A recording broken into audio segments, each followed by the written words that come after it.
Olá, amigos. Hoje vamos falar sobre a descoberta do Anel Atlântico, a verdadeira história, como ele surgiu. E para dar início a esse assunto, é importante que nós tenhamos em mente que esse conhecimento sobre a Atlântida, ele está mais ligado à nossa mente como um mito. E eu vou discorrer hoje alguns assuntos muito importantes para que a gente possa entender melhor toda esse assunto relacionado à civilização atlântica e, consequentemente, a chegada do Anel Atlântico até os nossos dias. Para nós entendermos isso, é importante nós percebermos que o conhecimento sempre é dado para a humanidade de formas distintas. Uma delas que todos nós estamos relacionados, que é a nossa parte acadêmica, né? Começa na nossa família, com parte também que vem das nossas crenças religiosas, e depois acaba indo para as escolas, faculdades, universidades e assim por diante. Esse é o primeiro assunto em que, normalmente, esse assunto da Atlântida, ele é tratado de uma forma não oficializada. E o segundo assunto que normalmente nós encontramos por aquelas pessoas que às vezes se encorajam e vão descortinando algumas descobertas e trazendo algumas coisas através de livros, contos e histórias, e esse também não é oficializado e muitas vezes nos ajuda um pouco e muitas outras vezes, às vezes, nos confunde entre um ensinamento que é acadêmico, aquele que é oficializado, e esse outro que não é tido como a referência pautada no cientificismo de um modo geral.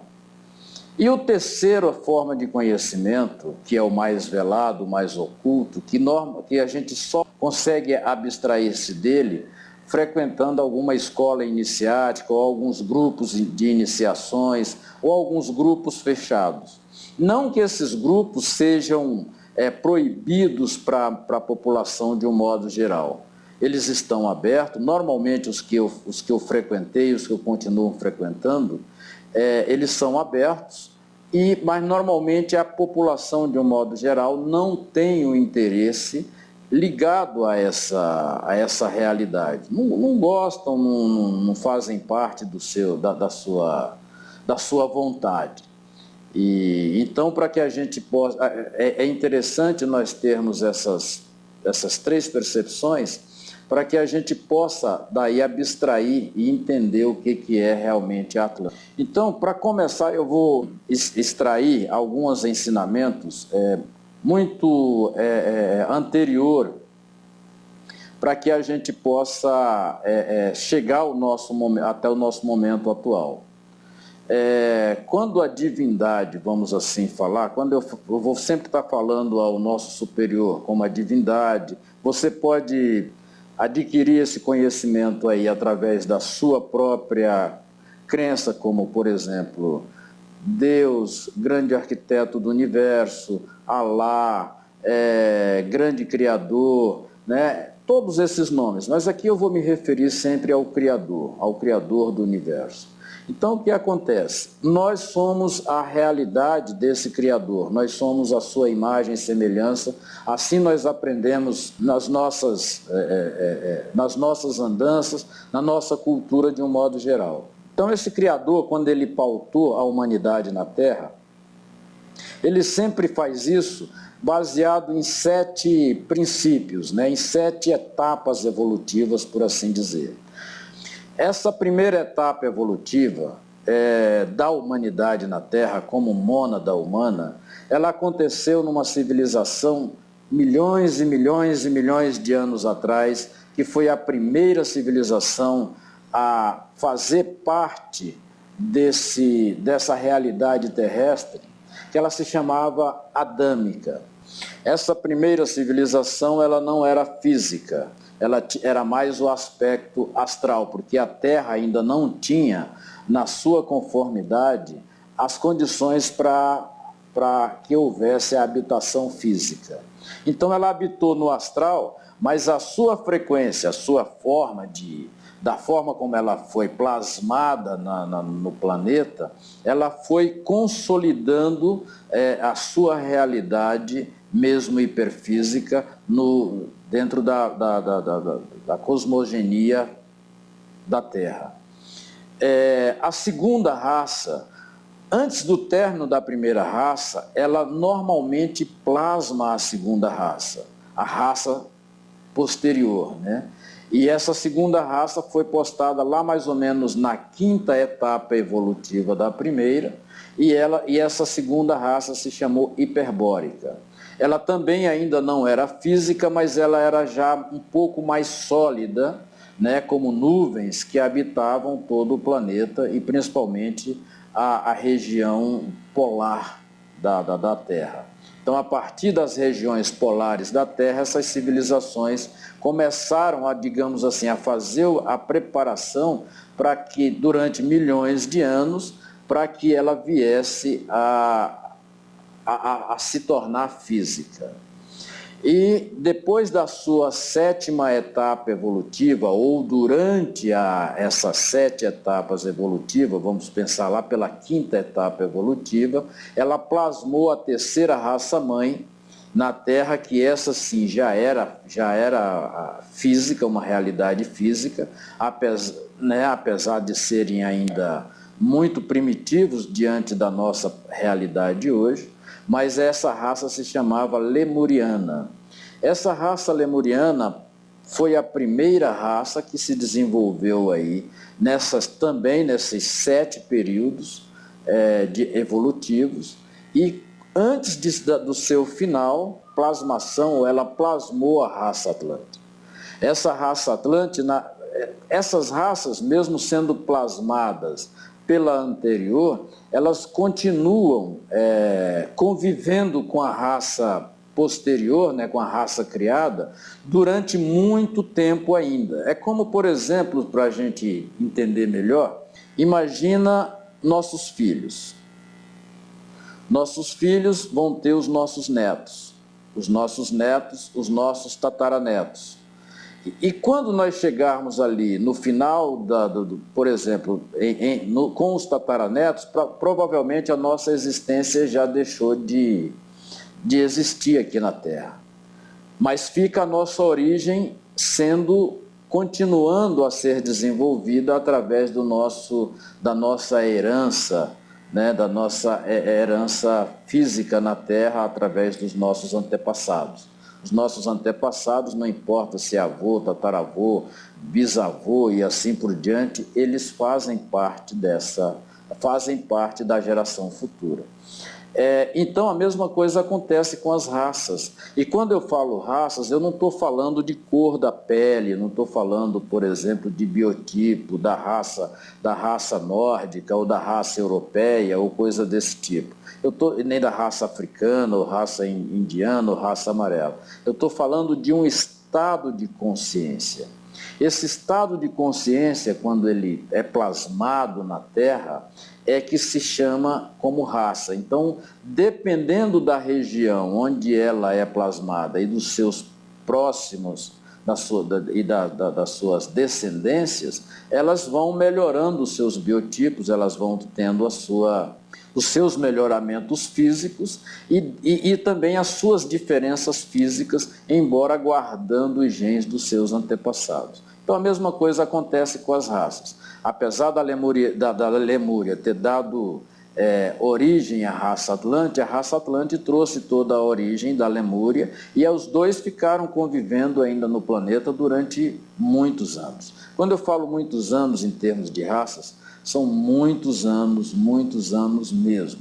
Então, por exemplo, cada raça dessa que se divide em sete realidades evolutivas, nós estamos falando em cada realidade dessa em torno mais ou menos de 150 mil a 250 mil anos para cada etapa evoluída, para cada etapa de evolução em cada raça. Então, a Lemúria deu origem à raça Atlante.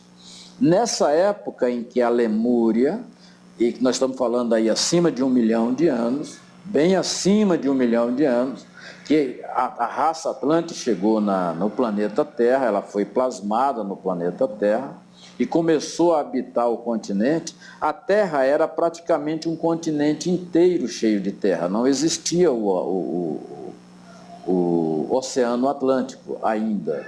Com a própria evolução da Terra e o desenrolar humano também na Terra, vão havendo, digamos assim, as mudanças, o que antigamente se chamava de cataclismas. Hoje a gente evita chamar de cataclisma, eu evito, por exemplo, mas há sempre, periodicamente, uma mudança, um rearranjo na Terra para que as próximas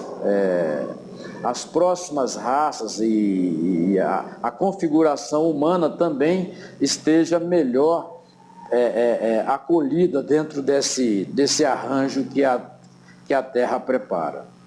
Então, voltando para a raça Atlântida teve os seus 7 momentos evolutivos. E dentro desses 7 momentos evolutivos, houve essa configuração na Terra.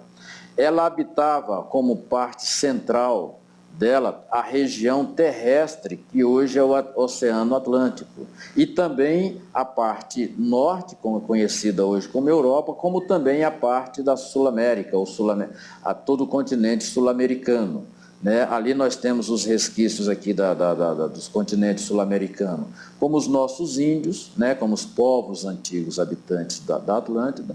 Tivemos ali também os maias, né?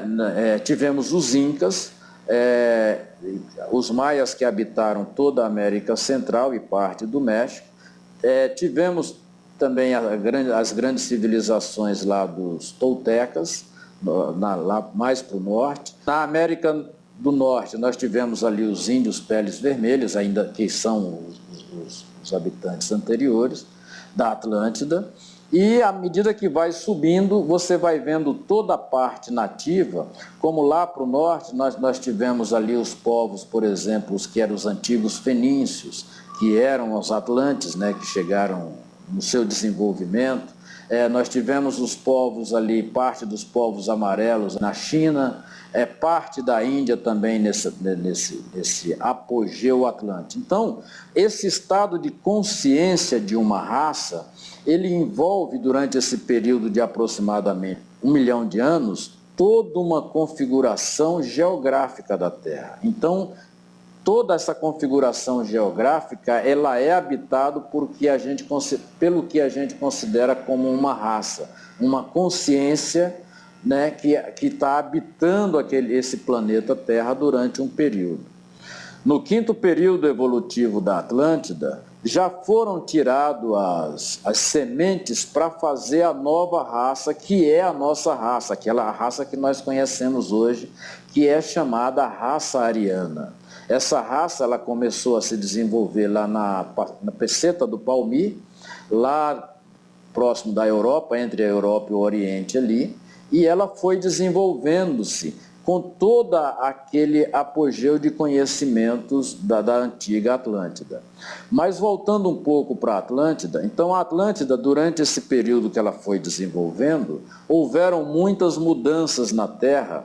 Dessas várias mudanças que haviam na configuração da Terra, essa população ia se disseminando para onde existiam terras firmes, ou onde eram melhor para se desenvolver. Até mesmo orientado pelos seus sacerdotes ou pela divindade que acompanhava o desenvolver dessa família Atlante, por assim dizer, né, por essa consciência Atlante, que ela era acompanhada diretamente pela divindade. Então eles orientavam e para onde deveria fazer cada vez que a Terra mudava a sua configuração ou ia fazer uma mudança de configuração.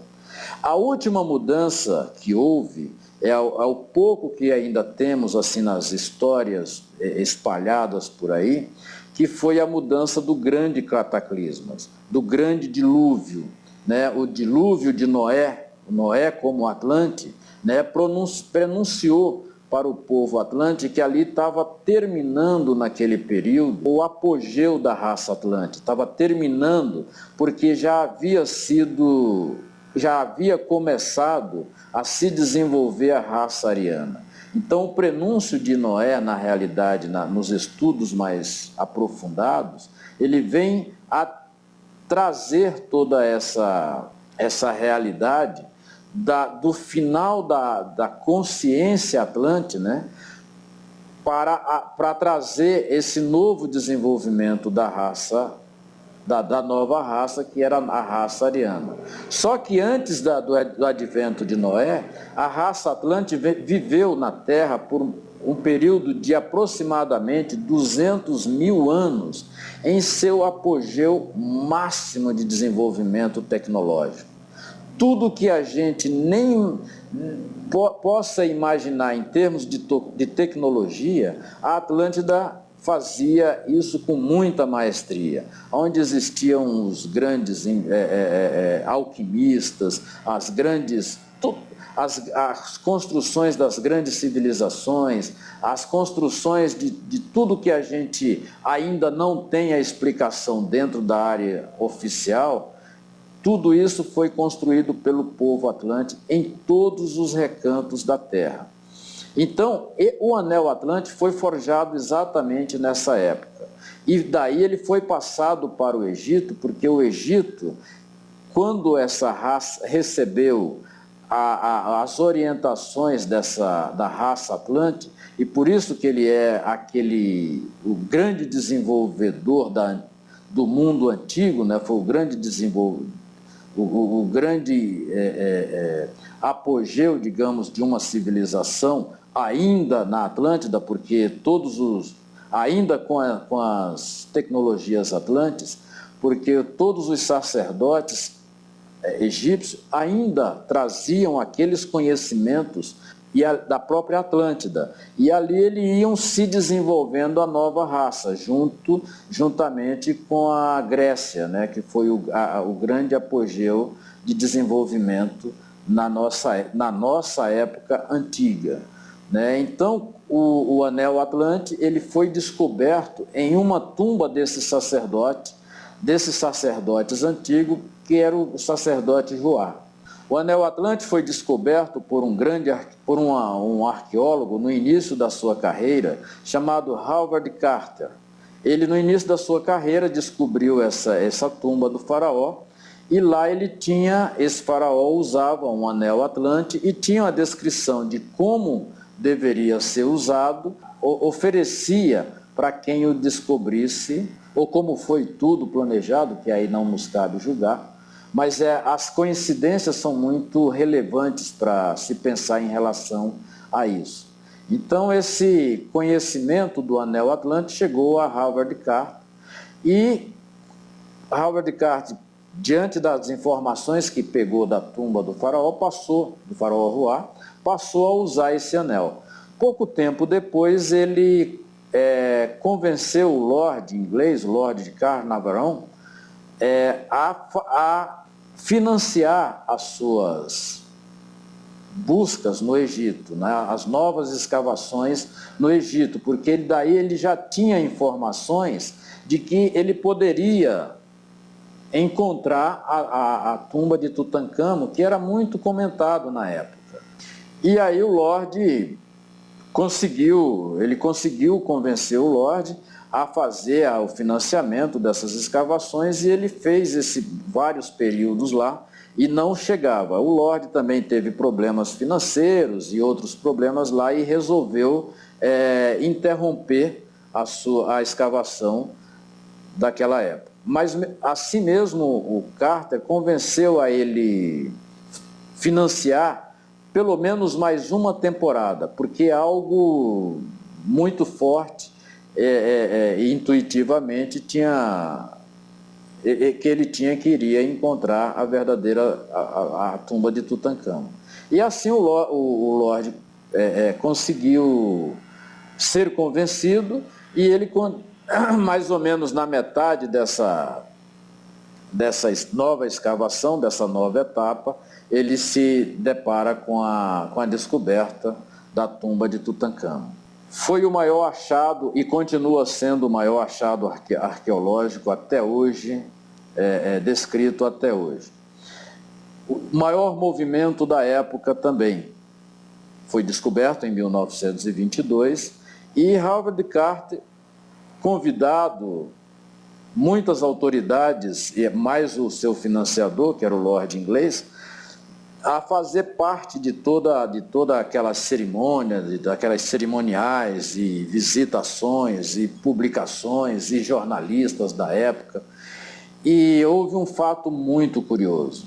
Nessa época, logo no início da descoberta, todas as pessoas que tiveram envolvidos diretamente com a descoberta, inclusive o próprio financiador, né, que foi o Lord Carnarvon, todos eles vieram a falecer de mortes não naturais, de mortes muito estranhas, né? Sempre que havia o contato de alguém importante na época com aquele achado arqueológico, de maneira misteriosa essa pessoa viria a falecer. Então existem muitos escritos, livros e filmes que fazem referência à chamada maldição do faraó. E essa maldição do faraó da época é uma coisa que chama a atenção, porque é um evento que chama muito a atenção, porque Howard Carter, descobridor da tumba, que havia recebido esse anel Atlante no início da sua carreira, do sacerdote Joá, era o único a continuar vivo, gozando de boa saúde e sem nenhum problema. Isso chamou muita atenção das pessoas, mas ficaram sem nenhum entendimento. Passaram-se muitos anos, depois inclusive do falecimento de Carter, o anel Atlante chega às mãos de André Belizar, na França. André Belizar era um dos maiores estudiosos da arte, da ciência de radiestesia, e dentro as centenas de objetos que o Lorde havia herdado daquela época, a sua bisneta trouxe toda essa herança, e ele, por ser um estudioso e pesquisador e inventor de alguns dos melhores aparelhos radiestésicos que são utilizados largamente pelos profissionais da área de radiestesia, ele fez os testes minuciosos sobre o anel Atlante, que ele era o herdeiro. E ele constatou que todo aquele apogeu de conhecimento e todas aquelas coincidências que haviam acontecido de ter preservado a vida de Carter lá atrás, se devia exatamente ao anel Atlante. E também ele acabou descobrindo que Howard Carter teria confessado a um amigo na época belga, um amigo que era diplomata e também era belga, que Carter, tinha à sua disposição uma couraça protetora que nenhum bruxo, por mais alto nível que houvesse, era capaz de penetrar essa couraça que era a sua proteção áurica criada pelo anel Atlante. Isso também é largamente divulgado pelos escritores Roger de La Fontaine, pelo próprio André Belizar e Amorel, e também pelos contos do Roeric, né, que foi um dos maiores pintores, arqueólogos e uma série de coisas que, por coincidências, eram amigos faziam parte dos laços de amizade do André Belizar. O anel Atlante verdadeiro, que era feito em pedra de Assuã, continua ainda sobre a proteção da família de Belizar. Com o advento dessas publicações que houveram na descoberta através de Belizar, o anel Atlante verdadeiro foi mostrado uma única vez em uma coletiva de imprensa. E a partir daí, dessa única fotografia, foram produzidos muitos e muitos anéis ditos como anel Atlante, mas sem nenhuma sem nenhum estudo aprofundado daquilo que o André Belizar realmente havia descrito nas suas descobertas em relação ao Anel Atlântico. Foi recolhido tudo isso porque cientificamente não eram reconhecidos todos esses efeitos do Anel Atlântico. As pessoas que se apossavam dessas informações só faziam imitações do verdadeiro Anel Atlântico, se dizendo milagroso, e assim como acontece em todas as coisas no mundo, né? Que normalmente as coisas boas são, uma grande maioria das vezes, deturpadas, até que, com certo tempo, através do documentário chamado Conexão Atlântica, me chegou a primeira informação sobre esse Anel Atlântico, e daí toda uma forma de como eu consegui desenvolver esse anel através dos meus conhecimentos anteriores na área de um pouco na área de ouriversaria, mas principalmente de gemologia, do qual eu também sou formado, tenho um grande conhecimento, e começou a minha caça sobre o Anel Atlântico verdadeiro. Só veio chegar realmente a ser desenvolvido o Anel Atlântico verdadeiro depois da minha busca intensa por vários locais do mundo e depois de eu comprovar comigo mesmo que esse anel não existia. Só o que existia como Anel Atlântico era apenas imitações do Anel Atlântico lá atrás, do que as pessoas conseguiram trazer como verdade, ou como verdadeiro, como Anel Atlântico verdadeiro. E daí eu sintetizei um projeto baseado em todos os meus estudos e conhecimentos, em que eu pude reproduzir todas a geometria existente no anel verdadeiro. Eu consegui compilar isso dentro de informações precisas, e daí cheguei a formar realmente e a fazer a materialização do único Anel Atlântico original, que contém toda a sabedoria como existe no Anel Atlântico verdadeiro. Eu consegui formar nesse Anel Atlântico original. Então, toda a parte de conhecimento, de geometria, de cálculos matemáticos utilizando as fórmulas através do número de ouro, eu consegui sintetizar e trazer através desse Anel Atlântico original.